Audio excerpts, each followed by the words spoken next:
অনেক বেবিরাই আছে ভাত খেতে চায় না, আর সেটা নিয়ে মায়েদেরও টেনশনের শেষ থাকে না। আমার বেবিও তার ব্যতিক্রম নয়, সেও মাঝে মাঝে ভাত খেতে চায় না। তো আমি যেটা করি, আসলে ভাতের মধ্যে আমরা সবাই জানি যে কার্বের মধ্যে ব্যতীত তেমন কোনো পুষ্টিগুণ নেই। তো কার্বোহাইড্রেটে যেই খাবারগুলো রয়েছে, সেই খাবারগুলো খেলেও কিন্তু সে ভাতের পুষ্টিটা পেয়ে যায়। আলু কিন্তু কার্বোহাইড্রেটের একটা উৎস। তো আর মিষ্টি আলু তো বাচ্চাদের জন্য অনেক উপকারী, সেটা আমরা সবাই জানি। তা আমি মাঝে মাঝে এরকম করে আমার মেয়েকে সকালবেলা নাস্তাটা খাইয়ে দেই। একটা আলু সিদ্ধ, তারপরে সাথে একটা ডিম সিদ্ধ দিলে তার হচ্ছে সকালের একটা হেলদি ব্রেকফাস্ট হয়ে যায়। তো যাদের বেবিরা আসলে ভাত খেতে চায় না, তাদেরকে কিন্তু এভাবে করে সকালের নাস্তাটা বা বিকেলে এরকম একটা নাস্তা দিতে পারেন।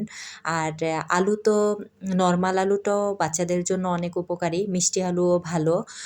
বাচ্চারা একটু, এটা তো একটু মিষ্টি মিষ্টি হয়, তাই বাচ্চারা একটু খেতে চায় আর কি। অনেক বেবিরাই মিষ্টি আলুটা পছন্দ করে। তো এভাবে করে আসলে বাচ্চাদের টেস্ট বুঝে বাচ্চাদেরকে খাবার দিলে বাচ্চারা ঠিকই খাবারটা খেয়ে নেয়।